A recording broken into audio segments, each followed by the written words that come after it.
19 years ago, Eduard Novak was a promising speed skater from the Zerke land region of Romania. Aged 20, he'd already won 11 Romanian titles and held several national records.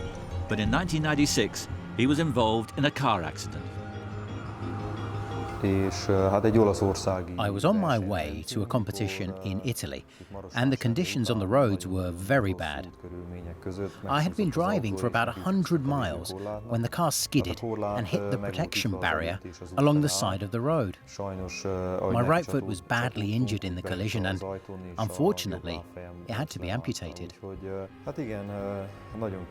It was very difficult to take because I'd sacrificed my whole life trying to achieve my one goal of becoming an Olympic champion. I wouldn't go out to nightclubs, I did not drink alcohol, and I did not go to parties. I was totally focused on my career. Following the accident, Eduard spent 2 years studying law at the University of Bucharest before deciding to again pursue a sporting career. In his home city of Miercurea, winter sports are hugely popular among the mainly ethnic Hungarian population. However, Eduard chose a different path.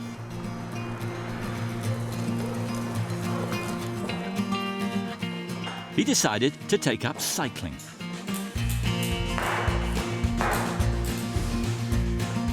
His father, Károly, helped coach him when he started out. At first, he found it difficult making the necessary adjustments, and he was beaten even by the female cyclists. But Eduard is very determined, and it wasn't long before he started winning races. Just a few years after taking up the sport, he became European paracycling champion.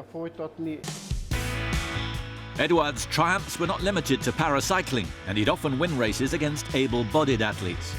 However, a lack of facilities and coaching in Romania meant he was often forced to travel to Italy for training. To help finance his career, Eduard and his wife Laura founded MedExpert in 2004. The company manufactures and sells a wide range of prosthetics and other medical equipment.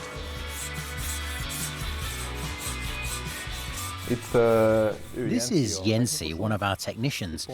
He's working on the first phase of making an orthopedic corset. Right now, he's grinding it into the right shape, and soon it will become a really good quality product. This one is for a girl with scoliosis.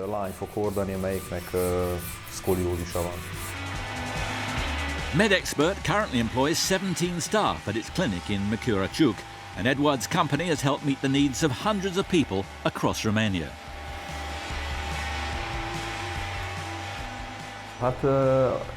This is one of our more sophisticated products.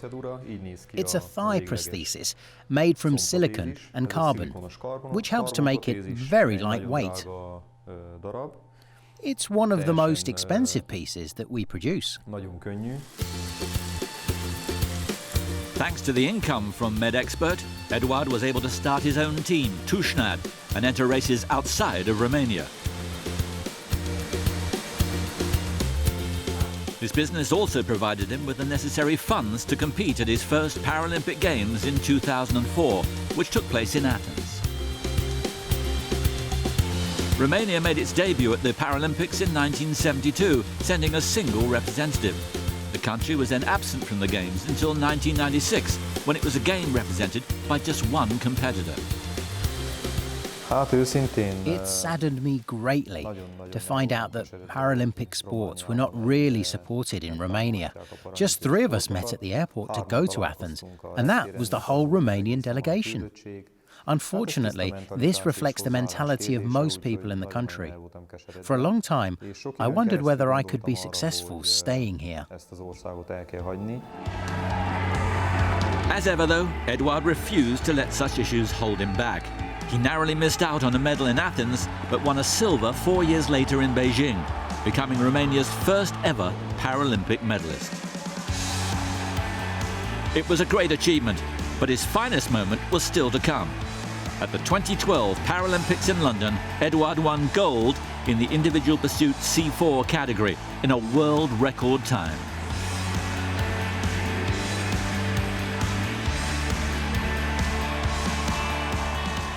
I was so happy. It was a fantastic feeling knowing that at that moment I had made history as the first ever Paralympic champion from Romania. I felt as if I had not only won a sporting event, but that I had won over everyone who had doubted me over the years, and that I had finally conquered all the obstacles that had been placed in front of me.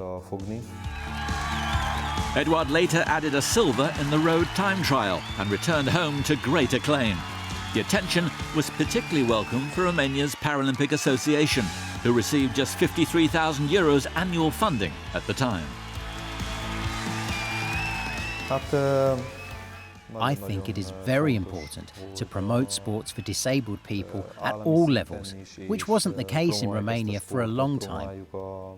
The disabled are in need of champions who can be role models to look up to, and hopefully I can provide some inspiration for them. A lot of people give up after they have an accident, and they lose their self-belief and their hopes. But we must show them that life goes on, and that they can defeat whatever difficulties they encounter.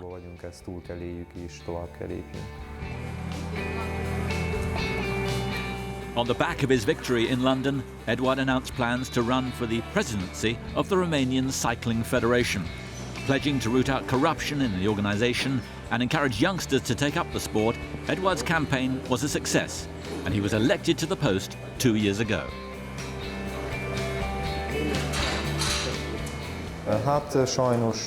Unfortunately, the previous regime failed to deliver a single project that they had promised. There is nowhere for us to train other than on the roads. There are hardly any teams. Everything about cycling in Romania is in a bad condition. I hope that with my name, I can have a positive influence. I want to try and raise cycling here to the level it is elsewhere in Europe, so that we can have positive results in the future. Despite the added responsibility, Eduard's time in the saddle is far from over. Now aged 38, he's aiming to compete at next year's Paralympic Games in Rio de Janeiro, where he should be a serious contender for another gold medal.